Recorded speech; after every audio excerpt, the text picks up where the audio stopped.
Hello लोगोफोर खुलुमबाय नोंथांमोनखौ आंनि बे बड' स्टुडेन्ट फेमिलि इउटुब चेनेलाव बरायना लाबाय। आसा खालामो नोंथांमोना बयबो मोजाङैनो दं होननानै। जोंहा दिनैनि भिडिअ'आ जागोन आं दाखालि बावैसो सेप्तेम्बरनि 16 थारिखआव डाइरेक्टरेट एसटि स्कलारशिपनि भिडिअ लाबोदोंमोन। डाइरेक्टरेट एसटि स्कलारशिपनि फैसाखौ माब्ला मोनगोन, माबे मासाव मोनहैगोन आरो बेसेबां मोनगोन आं बेखौ बे भिडिअनि गेजेरजों फारि फारि खोन्थालांगोन। नोंथांमोना भिडिअखौ स्किप खालामाजासे जोबजासिम नायलांबानो जाबाय। आरो आं सिगांनि भिडिअआवनो खोन्थाखादोंमोन दि एप्लाइखौ माबोरै खालामनांगौ, बहा साबमिट हैनांगौ, फर्मखौ माबोरै फिलआप खालामनांगौ, लास्ट डेटआ माब्ला, आं सिगांनि भिडिअआवनो गासैखौबो खोन्थाखादोंमोन। नाथायबा आंनिनो भिउवार्स आदा आब' आरो फंबाय बिनानावमोना माखासे गावसोरनि गोसोआव गोनो गोथो साननायखौ भिडिअनि कमेन्ट्सआव सोंहरदों। आं दा बेखौनो कमेन्ट्सखौ नायनानै आंनि मिथिनायखिनिखौ नोंथांमोननो आं फोरमायलांनोसै। आंनिफ्राय नोंथांमोननिसिम मोनसे गुरै खावलायनाय, नोंथांमोना दासिमबो आंनि बे बड' स्टुडेन्ट फेमिलि इउटुब चेनेलखौ साबस्क्राइब खालामाखैब्ला अन्नानै साबस्क्राइब खालामना होदो, जाहाथे आं नोंथांमोननि सिगाङाव बेबादिनो गोदान गोदान इम्परटेन्ट आपडेट्स भिडिअ लाबोबाय थानो हायो।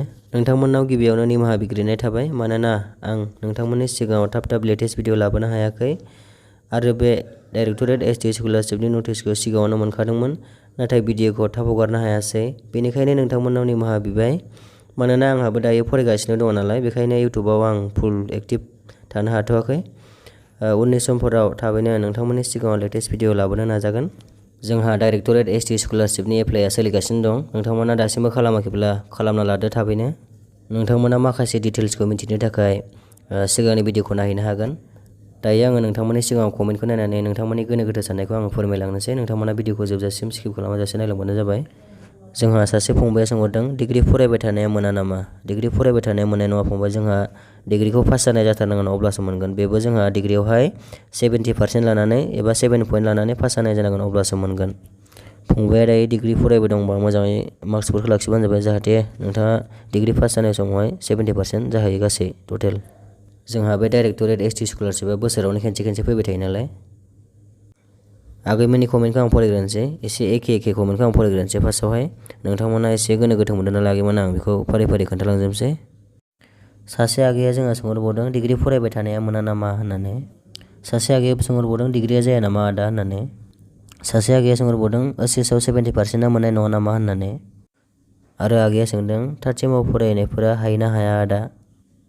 आरो इंलिश मिडियाम फरायनाया मोनो ना मोना? बिए फार्स्ट सेम फरायनायाव खालामजायोना जाया आदा?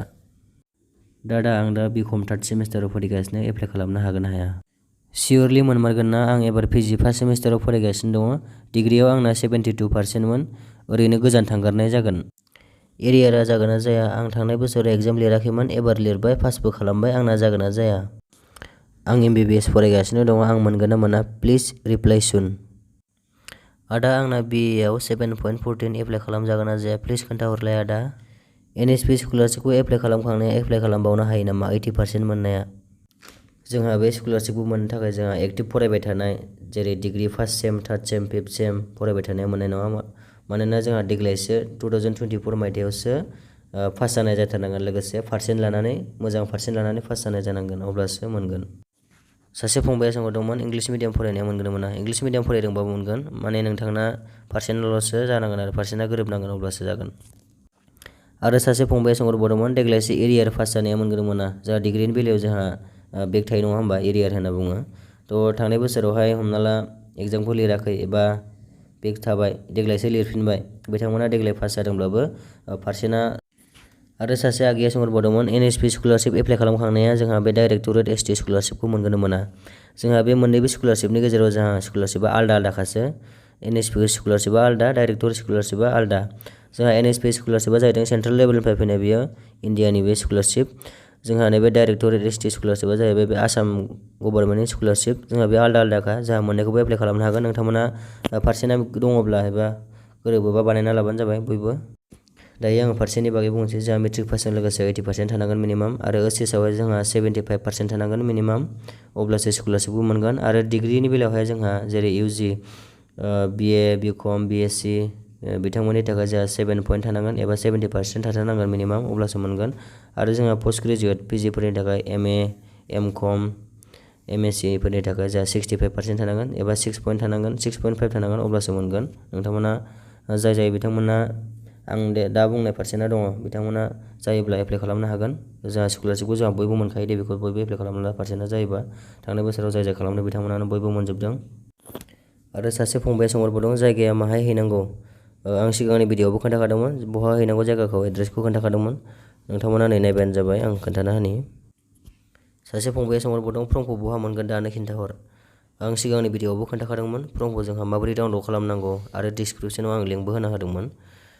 दा नोंथांमोना डाउनलड खालामनो रोङाखैब्ला आं नैबे भिडिअआव खोन्थाबावनोसै आरो डिसक्रिपसनावबो आं लिंक होना होगोन नोंथांमोना डाउनलड खालामबानो जाबाय। नोंथांमोना दायो स्कलारशिप फर्मखौ डाउनलड खालामनो थाखाय गावबा गावनि मबाइलनि मोनसे क्रोम ब्राउजार नङाबा जिखुनु जाया मोनसे ब्राउजाराव फैदो। नैबे आं दा सार्च बार टाइपआव थुनोसै डाइरेक्टरेट थुबानो जाबाय नोंथांमोना डाइरेक्टरेट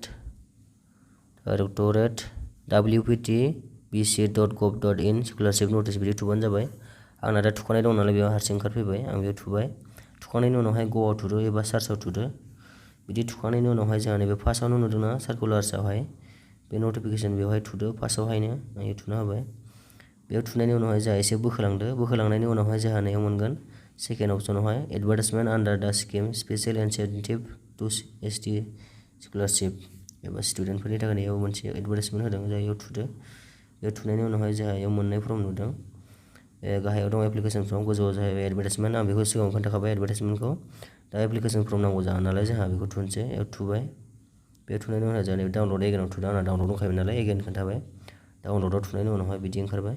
जा फर्मखौ बेबायदि डाउनलड खालामनो हागोन आरो जोंहा आरो रोङाखैबा आं डिसक्रिपसनावबो लिंक होनो हागोन नोंथांमोना डाउनलड खालामना लाबानो जाबाय। सासे फंबाया जोंहा सोंहरदों मार्कशिटखौ मोनाखै दाबो आदा जोंना ग्रेजुवेटनिया जों बोरै एप्लाइ खालामनो। जोंहा अरिजिनेल मार्कशिटखौथ' थाब मोनखाया नालाय थेवबो जोंहा PDF मोनसे मोनो।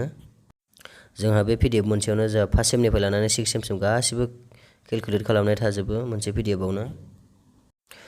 फंबाया बड'लेण्ड इउनिभारसिटिनि आन्दाराव फरायनायब्ला नोंथाङा गावनि कलेजाव थांनानैनो PDFखौ सारमोननाव बिहैबानो मोनगोन मानोना जोंहा बड'लेण्ड इउनिभारसिटिनिफ्राय गासिबो कलेजावनो जोंहा डिग्रि कलेजावनो PDFखौ राननानै हरखायो नालाय बड'लेण्ड इउनिभारसिटिनिफ्राय। जोंबो बेबायदिखौ लानानैसो जोंहा स्कलारशिपखौ एप्लाइ खालामहैदों नोंथाङा नायबानो जाबाय नै जों बेबायदि PDFखौ प्रिन्ट आउट खालामनानै जोङो स्कलारशिपखौ बानायहैना लादों आरो। नै नोंथांमोना नायबानो जाबाय जनता कलेजनि गासिबो जनता कलेजाव फरायनाय गासिबो स्टुडेन्टफोरानो बेयाव थाजोबगोन। देग्लाय पास जानाय हमना ला देग्लाय 6 सेम पास जानाय नोंथांमोना बेयाव नायबानो जाबाय। बेबायदि PDFखौ नोंथाङा कलेजाव लायबानो जाबाय। बिदिखौ लायनानै थाबैनो एप्लाइ खालामबानो जाबाय स्कलारशिपखौ नै बेबायदि मोनगोन आरो। जोंबो बेबायदिखौ लानानैसो जोंहा एप्लाइ खालामहैनो हादों स्कलारशिपखौ नङाबाथ' जोंना अफलाइननिया दानो फैया नालाय मार्कशिटआ। नोंथाङा नायबानो जाबाय नै। आरो सासे फंबाया सोंहरबावदोंमोन जोंहा ओत्स'दिननि सिगनेसार नांगोन नामा। जोंहा ओत्स'दिननि जेबो सिगनेसार नाङा आरो इनकाम सार्टिफिकेटबो नाङा जोंहा बे डाइरेक्टरेट ST स्कलारशिपनि लास्ट डेटआ जोंहा 30 सेप्तेम्बरावनो नालाय जोंहा बे सेप्तेम्बरसिमल'सो थागोन। नोंथांमोना बेखायनो जाय बिथांमोना दासिमबो खालामाखै एबा खालामनो साननानै दं थाबैनो खालामहोदो जोंहा आखायाव दायो बारा दिन गैला जोंहा सानब्रैल'सो नालाय थाबैनो खालामना लादो। जोंहा बे स्कलारशिपखौ जमा लाखिनायाव जोंहा अफिसा बेलासिनि 5टासिम अपेन थायो नोंथांमोना हैबानो जाबाय सानसे खुला थायो आरो नोंथांमोना गोजाननिफ्राय थांना हैगोन नालाय सानसे खुला थाखायो आरो। जोंहा सासे फंबाया सोंहरदों अबेयाव थांनाय बोसोराव खालामनाया मोनखो अबाव नुखो नोङो मोननाय मिथियाबा मानो बुङो। फंबाया सोंनाया बेखौ मोजाङानो जादों जोंहा फैसाखौ माला मोनगोन जोंहा बयबो मिथिनो लुगैयो नङा होमबा। जोंहा बे डाइरेक्टरेट ST स्कलारशिपआ जोंहा बोसोरसेयाव खेनसे जायो नालाय बोसोरफ्रोमबो। थांनाय बोसोरावबो जोंनो एप्लाइ खालामदोंमोन थांनाय बोसोरनियाबो जोंना बयनाबो हाबदों पारसेन्ट गोनां बिथांमोनानो बयनाबो हाबदों नोंथांमोना नै नायबानो जाबाय आं प्रुफखौ देखायनि। जोंहा थांनाय बोसोरावबो डाइरेक्टरेट ST स्कलारशिपनि एप्लाइआ जोंहा लास्ट डेटआ जोंहा सेप्तेम्बरनि 30आवनोमोन। नोंथांमोना नायबानो जाबाय नै थांनाय बोसोराव हाबनाय स्कलारशिपनि फैसाया डाइरेक्टरेट WPT डिपार्टमेन्टनिफ्राय फैनाय नालाय बियो जोंहा नेयाव लिरना होखादों मेसेजाव नायबानो जाबाय। डाइरेक्टरेट WPT BC जोंहा डिपार्टमेन्टनिफ्राय फैनाय बे ST स्कलारशिप नालाय नोंथांमोना नायबानो जाबाय नै। जोंहा थांनाय 2023नि डाइरेक्टरेट ST स्कलारशिप एप्लाइ खालामनाया जोंहा पेमेन्टआ मार्च दानावहाय हाबदों 2024नि मार्च दानावहाय पेमेन्टआ जोंहा 11,500 हाबदों नै नोंथांमोना स्क्रिनाव नायबानो जाबाय। देग्लायनिया एसे बारा जानो हागौ पेमेन्टआहाय देग्लाय जोंहा सेप्तेम्बरनि 30आव लास्ट नालाय देग्लायबो एखेयानो जोंहा फैगौ 2025नि मार्च दानावहाय हाबहैनो हागौ फैसाया। नोंथाङा दासिमबो एप्लाइ खालामाखैबा थांनानै एप्लाइ खालामना लादो जोंहा लास्ट डेटआ बारा गोबाव गैला नालाय। नोंथांमोना दासिमबो बुजियाखैबा सिगांनि भिडिअखौ थांनानै नायहैबावबानो जाबाय। नोंथाङा दासिमबो आंनि चेनेलखौ साबस्क्राइब खालामाखैब्ला अननानै साबस्क्राइब खालामना होदो। भिडिअखौ जोबजासिम नायनायनि थाखाय गोजोननाय थाबाय। थेंक इउ स' माच।